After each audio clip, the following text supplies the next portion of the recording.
Good morning. I'm Lisa Marzilli with the WMNF News headlines.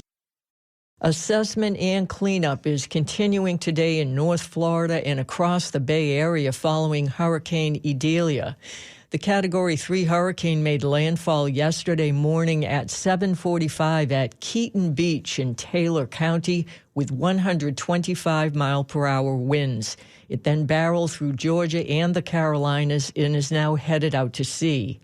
FEMA Administrator Deanne Criswell, who will travel to Florida this afternoon at President Biden's direction to help assess impacts of the storm, said the federal government already has more than 1,500 responders on the ground, including more than 300 FEMA personnel and more than 500 people from Urban Search and Rescue.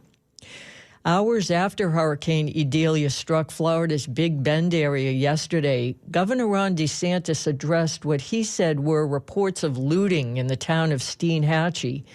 Like he has after some previous emergencies, DeSantis suggested that residents would shoot people who were looting. Told all of our personnel at the state level, you protect people's property and we are not going to tolerate any looting in the aftermath of a natural disaster. I mean, it's just ridiculous that you would try to do something like that on the heels of an almost Category 4 hurricane hitting this community. I'd also just remind potential looters that you never know what you're walking into. People have a right to defend their property. This part of Florida, you got a lot of advocates and some proponents of the Second Amendment. And I've seen signs in different people's yards in the past after these disasters, and I would say probably here, you loot, we shoot. You never know what's behind that door. If you go break into somebody's house and you're trying to loot, these are people that are going to be able to defend themselves and their families. So I would not do it. We are going to hold you accountable from a law enforcement perspective at a minimum, and it could even be worse than that, depending on what's behind that door. So let's all band together and lift people up and not try to take advantage of a difficult situation. That's Governor DeSantis speaking yesterday in Perry, Florida, hours after Hurricane Idalia made landfall. His media team tweeted this clip from a press conference broadcast on Fox News. Water levels on the Steinhatchee River rose more than 9 feet in about 2 hours Wednesday morning. A bridge leading into Steinhatchee was not passable. FDOT Secretary Jared Perdue said State Road 24 leading into Cedar Key in Levy County was also inaccessible yesterday afternoon. Over 150,000 Floridians are still without power, and at least 3 weather-related deaths have been reported. 2 of them involved motorists caught in Idalia's heavy rainfall, while a Georgia resident was reportedly struck by a fallen tree. The shooter in the mass killing last Saturday in Jacksonville had written racist, hate-filled manifestos. A gun safety group is making the link between easy access to guns in the U.S. and violent hate crimes. Kelly Drain is research director at Giffords and spoke with Sean Canan this week on WMNF's Tuesday Cafe.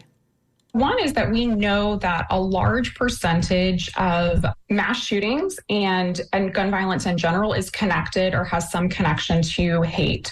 In fact, in this country, there are 10,300 firearm hate crimes each year. So that's 28 per day. And we also know that the risk factors that motivate people to have these hate-filled ideologies also are connected to an increased risk of other forms of violence. So it's really critical that our laws are properly addressing this nexus between hate and violence. How difficult is it for someone who has committed hate crimes already to be able to access firearms? Yeah, so under federal law, if you commit a felony hate crime, a crime that raises to the level of a felony, usually that's a crime that's punishable by more than 1 year in jail. You would be prohibited under federal law. But we know that many hate crimes are prosecuted as misdemeanor hate crimes, and federal law does not prohibit people convicted of misdemeanor hate crimes, which can still be incredibly violent, cause tremendous pain for victims. Those are not prohibiting events, and people convicted of those crimes at the misdemeanor level can still access firearms. Some states have taken action to close that loophole, but there are still, the majority of states that have not addressed that. That's Kelly Drain, Research Director at Gifford, speaking this week with WMNF Sean Canan about the link between violent hate crimes and America's easy access to firearms. You can watch this full interview on our website, WMNF.org. The Centers for Medicare and Medicaid Services, or CMS, sent a letter yesterday to all 50 states and U.S. territories with a specific mandate: identify and fix systematic problems for determining Medicaid eligibility, especially for children. WLRN's Veronica Zaragovia has more. The federal agency is trying to help those who were removed from their coverage, even though they remain eligible. Florida has removed more than 400,000 people so far, and more than half still qualify. For most of the pandemic, states could not require enrollees to reapply.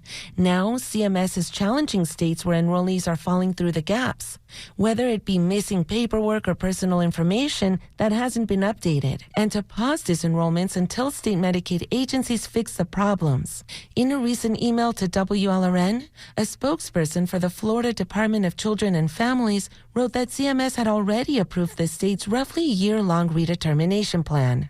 I'm Veronica Zaragovia in Miami. A school shooting that left one faculty member dead and terrorized students at the University of North Carolina at Chapel Hill has galvanized gun safety advocates once again. A crowd of about 600 students rallied last night for stricter state gun laws in North Carolina. March for Our Lives co-founder David Hogg, who launched the nationwide gun control movement in the immediate aftermath of the Parkland High School massacre in 2018, spoke at yesterday's protest, urging students to take their pain to the ballot box. In weather, cloudy with numerous scattered showers throughout today and tomorrow. Daytime highs will be around 90 degrees, and we will start to dry out on Saturday. I'm Lisa Marzilli with the WMNF News headlines. This is The Scoop, recorded at WMNF Tampa.